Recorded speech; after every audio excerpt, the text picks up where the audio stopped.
ఈ ఊళ్ళే ఇప్పుడు మా మొన్నటి ఆనబడి లీజు వచ్చినాయి ఇండ్లల్లా వచ్చినాయా మాకు పాములు తేళ్లు అన్ని వచ్చినా మేము పోని భరించినాం. మరి ఇప్పుడు ఇండ్లకు ఎలక్షన్లు వచ్చినప్పుడెల్లా అమిత్తుండ్రు, ఎలక్షన్లు వచ్చినప్పుడెల్లా అమిత్తున్నారు. ఇండ్లు ఇస్తాం, ఇండ్లు లేపెత్తాం. ఏంటికి ఇచ్చుడు, మమ్మల్ని ఏంటికి మగ్గ పెట్టుడు, మమ్మల్ని తీసటి ఎత్తయ్య రాదా, లేకుంటే ఈయన సాగుండ్రా నుండ్రి. మరి మా ఓట్ల గురించి ఏంటికి ఆశపడుతున్నారు మీరందరూ? వెయ్యకపోయినా నీవు ఈడ్చబెట్టుండ్రు కదా.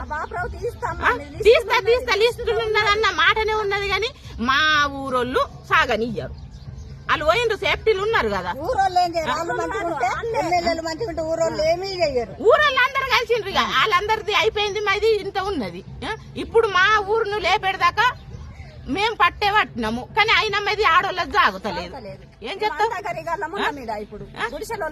ఇప్పుడు కైకిలు పోయి తెచ్చుకొని తినేటోళ్ళము. మేము ఇండ్లు కట్టుకున్నంత మాకు కెపాసిటీ ఉన్నదా? జాగాలు కొనుక్కున్నంత కెపాసిటీ ఉన్నదా?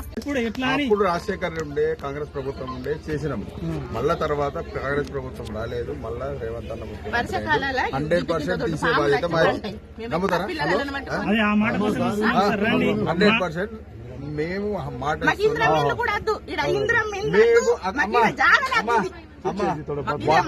అమ్మ వాళ్ళకి ఎట్లా న్యాయం జరిగిందో అదే రకంగా మేము కూడా చేసే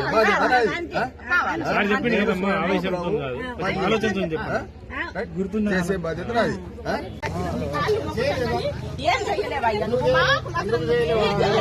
నేను బల్ల బుద్ధిని ముఖం ముందు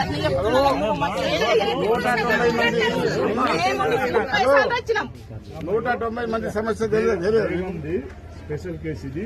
మినిస్టర్ అమ్మని తీసుకొచ్చి అన్ని మీ కష్టాలు దూరం చేస్తుంది. నేను తెలుసు, నేను మొత్తం ఊరు తిరిగిన